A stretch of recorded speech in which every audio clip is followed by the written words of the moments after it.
Shalom, selamat malam, salam sejahtera bagi kita semua di dalam Yesus Kristus Tuhan kita. Senang kita kembali bisa berkumpul, terlebih di tengah sukacita memperingati hari kemerdekaan Republik Indonesia yang ke-78 di negeri tercinta Indonesia ini. Kita patut bersyukur, kita patut bergembira dan bersukacita. Di tengah kegembiraan ini kita masih bisa berkumpul untuk menikmati kebenaran firman Tuhan di Rabu malam ini. Baik, sebelum kita membaca firman Tuhan, kita tunduk kepala dan kita berdoa. Kami bersyukur Bapa Surgawi, kami bisa diizinkan berkumpul melalui ruang ini untuk menikmati kebenaran firman Tuhan. Tuhan ampuni senantiasa layakan, suci dan kuduskan kami dari segala dosa dan kesalahan pelanggaran-pelanggaran kami. Sehingga kami senantiasa didapati berlayak untuk menikmati hadirat Tuhan, untuk menikmati kebenaran firman Tuhan. Mari berbicaralah melalui hamba-Mu Tuhan bagi setiap kami semua, sehingga kami yang mendengar firman Tuhan, kami semua juga boleh merenungkannya dan kemudian melakukannya dalam kehidupan kami hari lepas hari. Jelang kedatangan Tuhan, kami boleh semakin sungguh-sungguh berjaga-jaga dan kami lebih berhati-hati lagi dalam kehidupan kami di dalam kekudusan yang Tuhan anugerahkan. Mari Roh Kudus berbicaralah dan sampaikan maksud-Mu pada setiap kami pada malam hari ini. Dalam Kristus Yesus Tuhan kami berdoa dan mengucapkan syukur. Haleluya. Amin. Pada malam hari ini kita akan membaca di dalam 1 Petrus pasal 2 ayat yang ke-16. Demikian sabda Tuhan, hiduplah sebagai orang merdeka dan bukan seperti mereka yang menyalahgunakan kemerdekaan itu untuk menyelubungi kejahatan-kejahatan mereka, tetapi hiduplah sebagai hamba Allah. Hidup dalam kemerdekaan ini harus kita mengerti secara tepat. Pada kesempatan malam hari ini, ya, apa yang menjadi maksud daripada Tuhan di dalam 1 Petrus 2 ayat yang ke-16 ini? Di bagian yang pertama, hidup sebagai orang yang merdeka. Bapak Ibu, sudah dikasih oleh Tuhan, kita sudah dipanggil di dalam Kristus, di dalam kemerdekaan yang dikerjakan Kristus bagi setiap kita yang percaya. Kristus telah mati bagi kita semua, supaya kita terbebas dari ancaman kebinasaan. Dari ancaman kebinasaan yang dimulai dari kehidupan yang dijajah oleh kuasa si jahat, kuasa dosa yang hanya berakibat kepada kematian. Hidup sebagai orang percaya dalam 1 Korintus pasal 9 ayat yang ke-19, sungguh pun aku bebas terhadap semua orang, aku menjadikan diriku hamba dari semua orang, supaya aku boleh memenangkan sebanyak mungkin orang.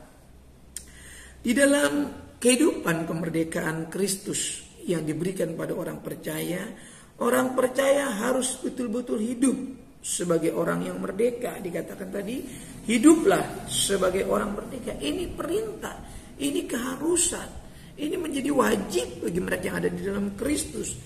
Harus hidupnya sebagai orang yang merdeka. Apa yang dikatakan Paulus dalam 1 Korintus 9:19 tadi, bahwa hidup orang yang merdeka ini harus memiliki target. Harus memiliki target Kristus, ya. Karena apa? Karena orang yang di dalam Kristus bukan cuma dibebaskan dari kuasa dosa.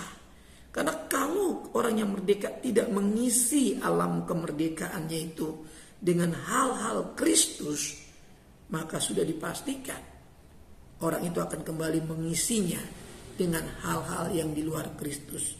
Yaitu kembali melakukan hal-hal yang jahat. Yaitu disebut dengan penyalahgunaan kemerdekaan. Saudaraku, Paulus yang merasa bahwa dia sebagai orang yang sudah merdeka, dia berpikir secara sadar, dia merasakan secara sadar bahwa dia harus memposisikan dirinya sebagai pribadi yang menjadi alat di dalam kemerdekaan yang dia miliki.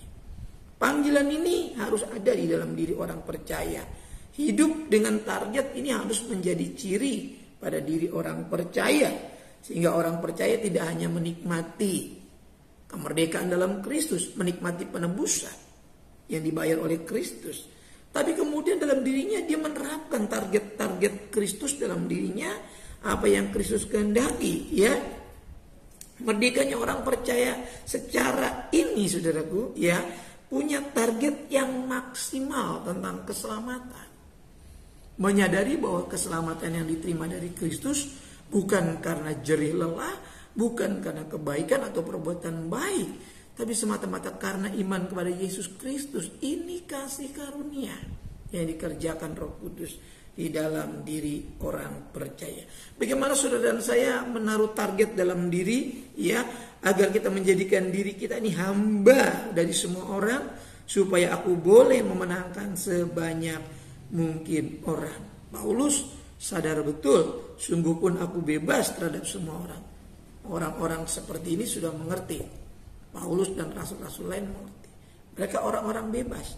Tapi mereka tidak menyalahgunakan kebebasan itu. Tapi mereka tetap menaruh dirinya, ya, di dalam kebebasan yang diberikan Tuhan ini, yang bukan menyalahgunakan, tapi menjadi tepat guna keselamatan itu.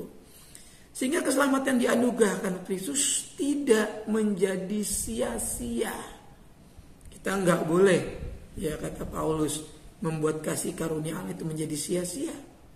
Jikalau kita menyelubungi, ya, itu katakan menyalahgunakan itu untuk menyelubungi kejahatan-kejahatan mereka. Kejahatan-kejahatan itu saya katakan berawal dari kehidupan yang kembali tidak mempercayai Tuhan. Karena orang-orang yang berbuat salah sudah dipastikan orang yang tidak percaya Tuhan. Karena orang yang mempercayai Tuhan tidak mungkin berbuat kejahatan atau berbuat hal yang salah, ya. Kehilapan, kealpaan seringkali terjadi, tapi orang ini akan secara sadar dan kemudian kembali meminta ampun kepada Tuhan.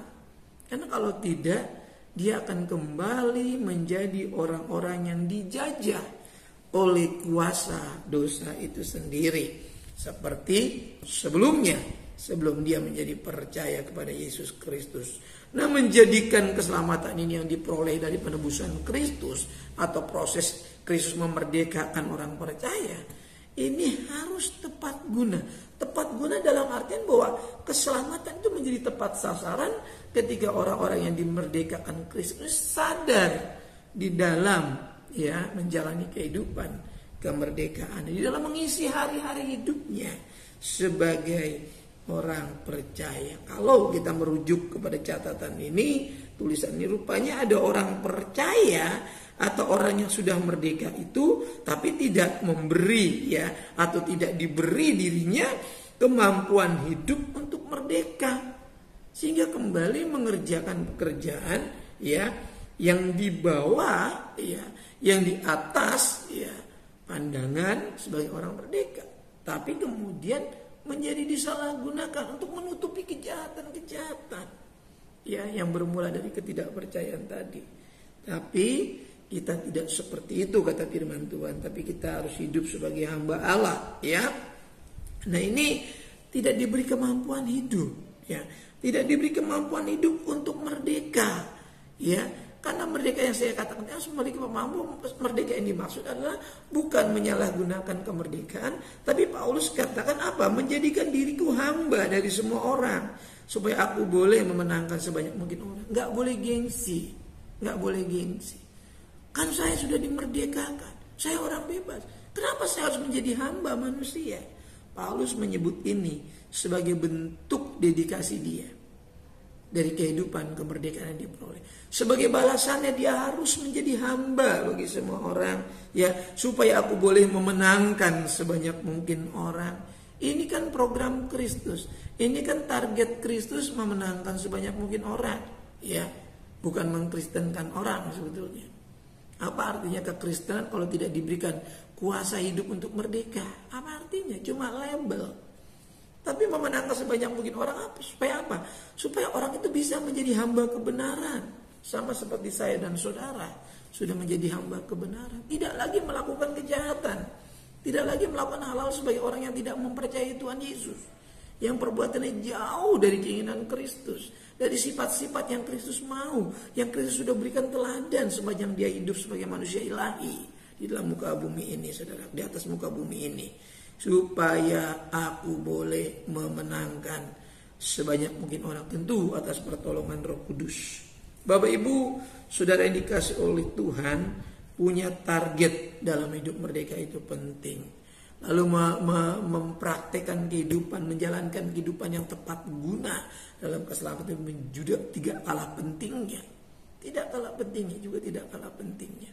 Ya, supaya apa? Supaya hidup kita betul-betul memang berpotensi dipakai Tuhan. Kita memang bisa maksimal setelah kita dipakai Tuhan, karena kita sungguh-sungguh memberi diri kita menjadi hamba dari semua orang. Bapak Ibu, saudara yang dirahmati oleh Tuhan, supaya kita tidak kembali berbuat hal-hal yang bersifat jahat. Ini pada akhirnya dilakukan oleh orang-orang yang memang tidak diberi kuasa hidup untuk melakukan. Kenapa? Karena mereka tidak mau bersungguh-sungguh. Tuhan akan bekerja sama memakai orang-orang yang mau bersungguh-sungguh. Kalau tidak, keselamatan yang diterima itu akan menjadi sia-sia memang.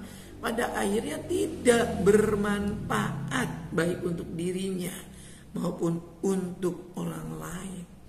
Karena kita dipanggil juga untuk keselamatan orang-orang lain. Kristus menaruh pesan penting dalam diri kita, supaya kasih karunia jangan menjadi sia-sia, kata firman Allah. Jadi bisa sia-sia kalau saya dan saudara tidak mau bersungguh-sungguh. Jadi jangan dibilang tidak bisa sia-sia. Bisa. Bahkan kita sendiri bisa menjadi tidak diselamatkan lagi. Karena apa?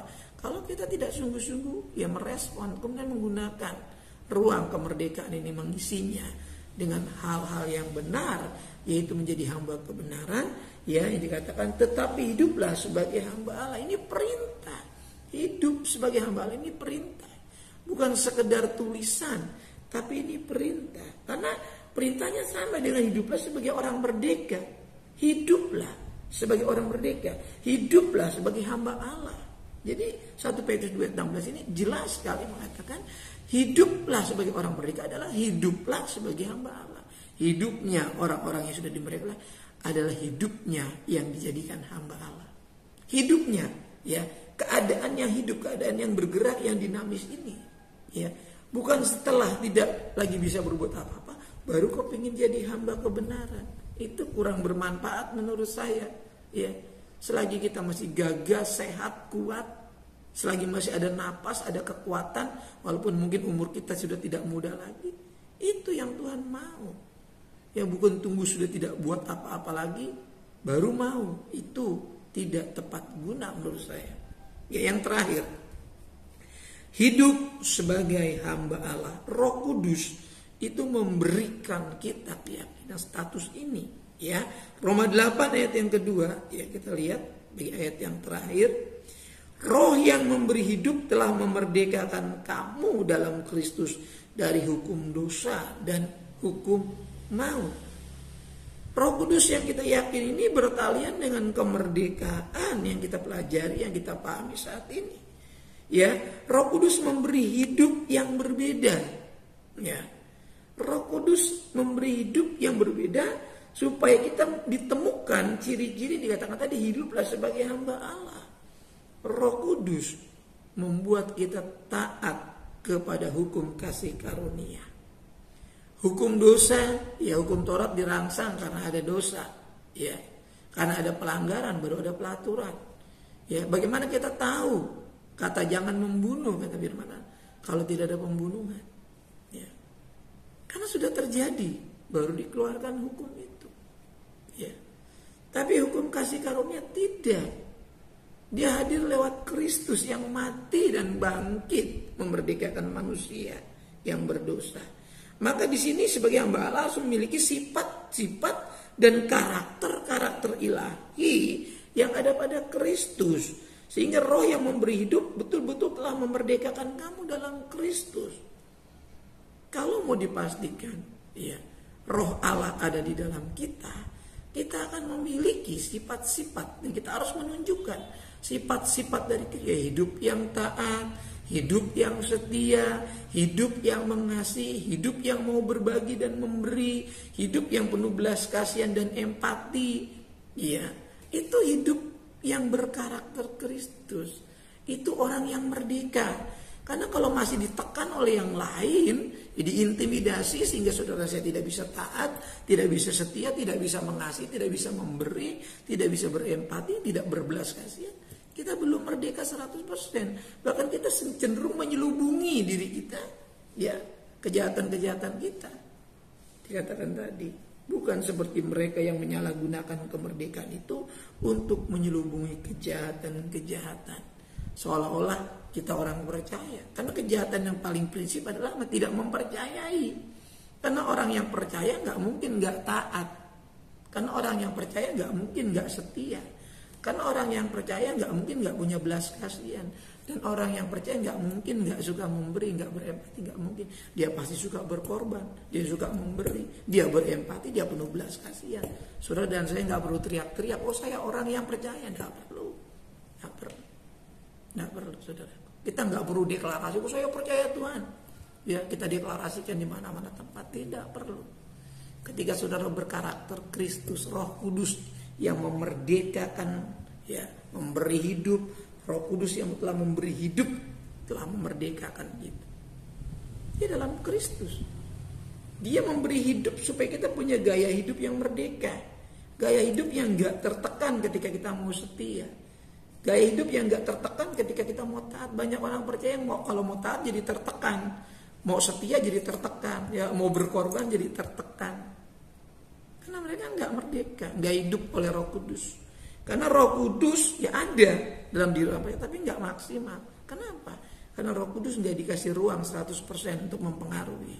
Roh Kudus sudah diberikan, saudara gak perlu teriak-teriak, beri saya Roh Kudus. Roh Kudus sudah dianugerahkan 2000 tahun yang lalu, sudah dicurahkan. Tinggal kita kasih ruang dalam diri kita seluas-luasnya.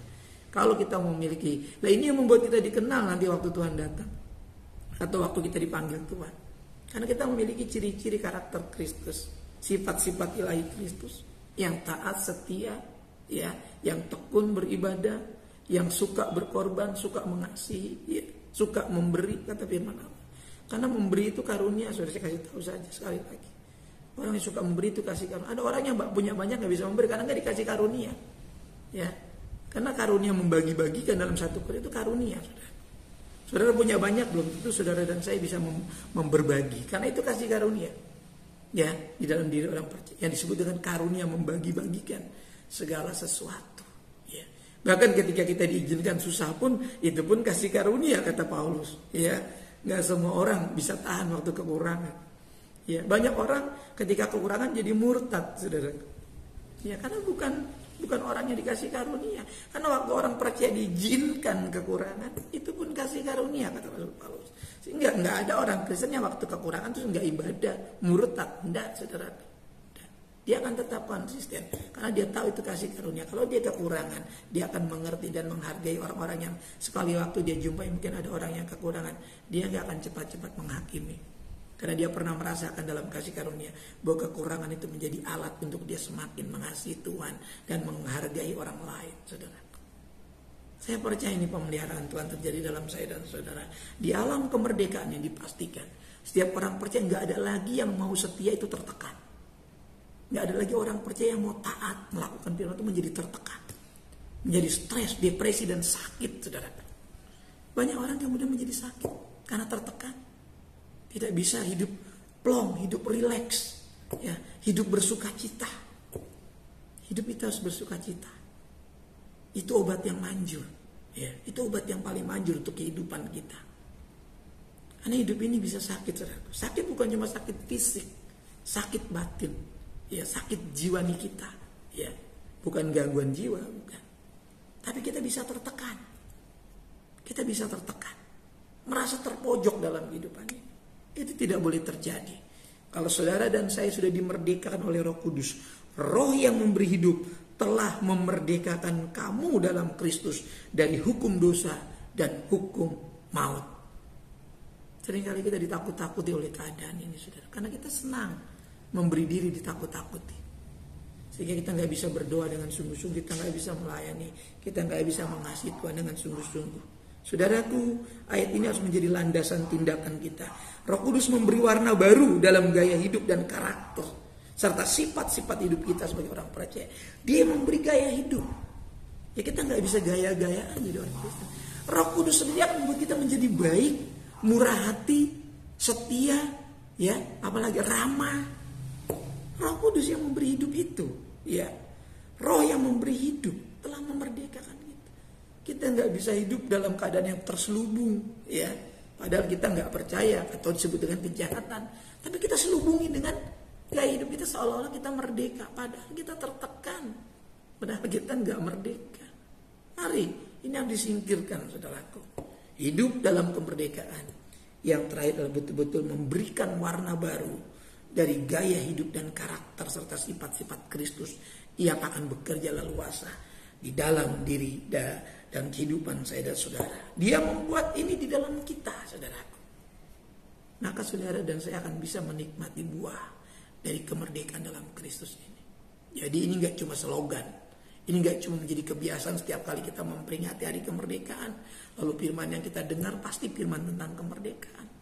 Jadi kalau ciri-ciri hidup yang merdeka itu tidak nampak, dipastikan kita masih dijajah, kita masih tertekan, kita masih diintimidasi dalam diri kita oleh rupa-rupa persoalan. Mari, saya rindu kita semua hidup di alam kemerdekaan rohani yang dikehendaki Tuhan. Kita tunduk kepala.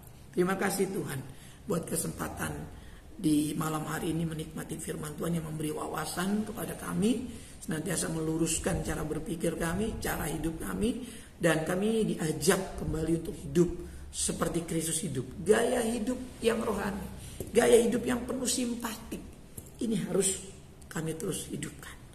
Sehingga kami dalam memperingati kemerdekaan negeri ini, di mana kami ada tumbuh dan berkembang melayani yang ke-78 tahun ini, kami juga boleh sungguh-sungguh bisa memberikan kontribusi bagi negeri ini, memberikan sumbangsih kami bagi negeri tercinta Indonesia dengan apa yang dapat kami buat, dengan berkat-berkat yang kami terima. Kami bisa juga kemudian mempermuliakan Tuhan bagi negeri ini, dan juga kami bisa berbuat bagi gereja di mana kami ada tumbuh dan berkembang. Dengan potensi, dengan berkat-berkat yang kami terima dalam bergereja dari Tuhan, kami juga bisa memberkati pekerjaan Tuhan. Karena kami mau melakukannya tanpa kami diintimidasi oleh karena hukum-hukum maut atau hukum-hukum dosa yang masih mengikat diri kami. Mari Tuhan memberkati umat-Mu. Tua, muda, besar, kecil, para lansia, janda, duda, semua Tuhan berkati. Mereka hidup dalam kesendirian, Tuhan bela, topang, dan hiburkan. Para suami istri, Tuhan berkati dengan kehidupan, keharmonisan, dengan berkat-berkat kekuatan juga umur panjang, badan sehat, dan mudahkan segala pekerjaan, mudahkan usaha, mudahkan rezeki setiap kepala keluarga, ibu rumah tangga, semua dalam mengurus rumah tangga. Anak-anak sebagai buah nikah, berkati pertumbuhan dalam pertumbuhan fisik mereka, sampai mereka bertumbuh menjadi anak-anak remaja dan dewasa, mereka tetap tumbuh baik dan normal sesuai dengan apa yang kami rindukan, kami inginkan. Berikan nutrisi yang cukup, pendidikan dari tingkat dasar sampai perguruan tinggi juga Tuhan senantiasa memberkati. Perjodohan putra putri kami Tuhan memberkati, makanya sudah siap melangsungkan pernikahan juga Tuhan yang menyempurnakan pergumulannya. Tuhan juga akan memberkati dengan limpahnya. Berkati yang membutuhkan program momongan, Tuhan mudahkan segala apa yang mereka upayakan. Anak-anak yang sudah dianugerahkan juga berikan kami kemampuan mendidik, membesarkan, memberikan teladan. Bagi anak-anak kami, tutup bungkus pergaulan anak-anak kami, baik di lingkungan, di sekolah, di kampus, di pekerjaan.